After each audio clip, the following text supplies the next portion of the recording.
First of all, I would like to say that as ambassador, I've been here for a year and 2 months only.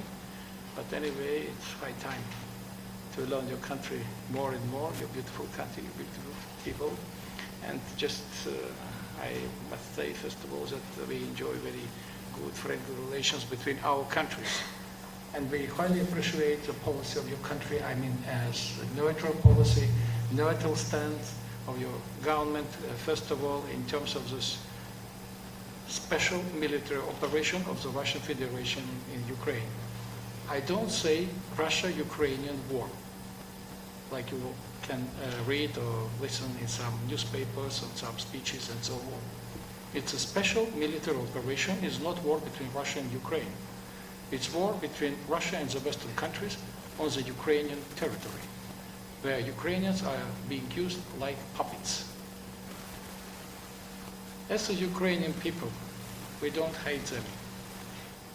Ukrainians are our brothers. Unfortunately, this is a sort of civil war. Fueled by and triggered by Americans and their allies. My President Putin, during his last press conference at the end of the year, it was December 14, in details, he just presented explanations about the reasons of this special military operation. The roots are very deep, and started not only in 2014, when there was an anti-constitutional coup d'etat in the Ukraine. When in 2014, the government of President Yanukovych was kicked out as a result of the coup d'etat inspired by Americans and supported by Germany, France, and Poland. And since that, Ukraine started to fully support the American policy, and the Americans managed to transform Ukraine into a sort of their, let's say, how to say it, a side against the Russian Federation. And they just announced their readiness to join NATO. It was totally unacceptable for my country, and our warnings are just to refrain from joining Ukraine to NATO were ignored by Americans. Now, when I just meet some officials, and not only, and they ask me a question, when this war will come to an end. Of course, we are in favor to put an end to the war, but Ukrainian government, which is not independent, it's a puppet in American hands, they are the decision makers. Decision makers are in Washington, you know it quite well. And the Ukrainian government is a sort of toy in their hands. They decided to just to ban all negotiations with the Russian Federation. So this special military operation will continue as long as it's necessary for implementation of all our goals set by President Putin. Denazification of the Ukraine, demilitarization of the Ukraine, and neutral status of the Ukraine. Ukraine will never join NATO. And any possible peace deal, if the conditions will be dictated by President Putin. To make it quite clear. And also, we have returned back historical Russian lands. First of all, Crimea in 2014, and last year, 4 new regions. Zaporizhia, Donetsk, Luhansk, and Kherson regions. Crimea historically was a part of the Russian Empire. Ukraine emerged in the map only in 1918. There was no Ukraine before. And if you know, as you know from history, in 1954, the former Soviet leader Nikita Khrushchev gifted this peninsula to the Ukrainian Soviet Socialist Republic, like a cup of tea. And nobody asked the opinion of the people of Crimea. Do you want to be a part of Ukraine, or do you want to be the part of the Russian Federation? Now we decided to return it back after this constitutional coup d'etat. Once again, it wasn't our will, it wasn't our aim to start this military operation. We were forced to do it, and we will go till the end. Recently, there was a very big delegation from my country, from 6th till 8th of December. It was headed by Nikolai Patrushev, the chief advisor of the President Putin for security issues. He had meetings with President Grimatsinke, with Mr. Gunaratne. He was accompanied by high-ranking officials from Defense Ministry, from Security Ministry, and also from our economic and trade bodies. They had very good talks, very good negotiations, and we have some ideas. Hopefully we will be able to implement some of them. We, of course, understand that Sri Lanka is under pressure from some countries, but as a sovereign country, we do believe that Sri Lanka is able to continue its independent foreign policy. Once again, we highly appreciate the neutral and balanced policy of your government, and we do believe that this policy will be continued in the future, and Sri Lanka will be able to have to keep a good relationship with all countries. It's big powers, with small powers, with neighbors. It's very useful for your country. We do understand your problems, and we highly appreciate it. So briefly, it was what I wanted to say. Is a few words about Gaza. About Gaza issue, you know our stance. We condemn terrorists, terrorism from any sides, from this side, from this side. But the roots of the conflict are the following one.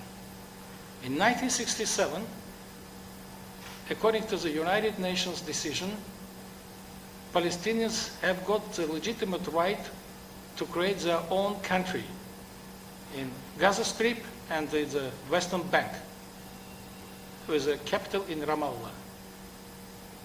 Since that time, the Palestinians were deprived from the possibility to have their own state. And who was behind?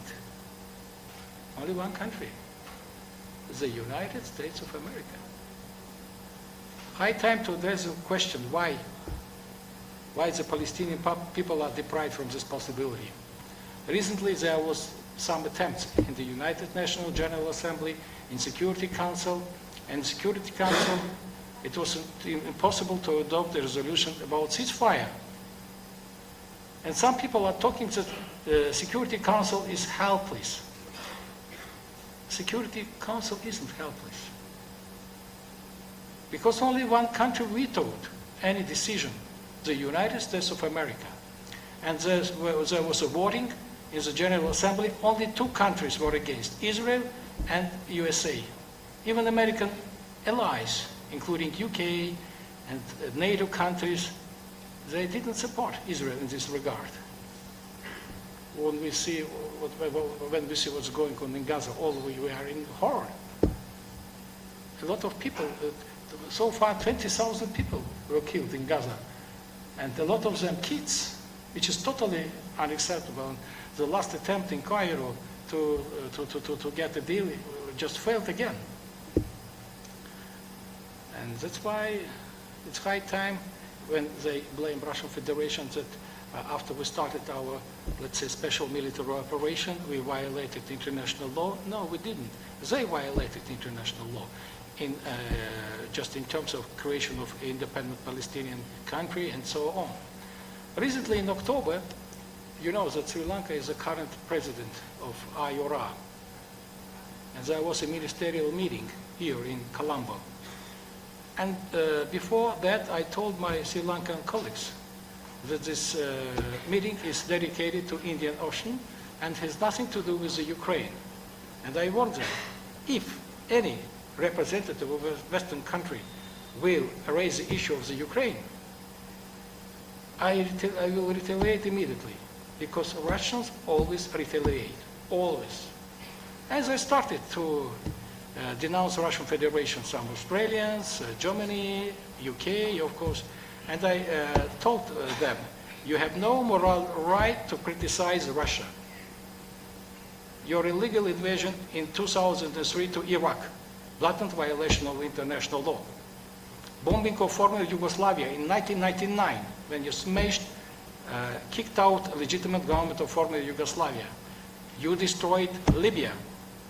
You committed a lot of crimes in Afghanistan against civilians. So better to keep silence. And my message to Western countries is the following one. There's a very good English saying, I said it once, I can repeat it once again. If your house is made of glass, don't throw stones. Better to look at yourself in the mirror. Once again, about our achievements in this year. When they imposed 17,000 sanctions against my country, they predicted total collapse for Russian economy. But what happened? We have shown very good results. GDP of Russia has increased for 3.1%.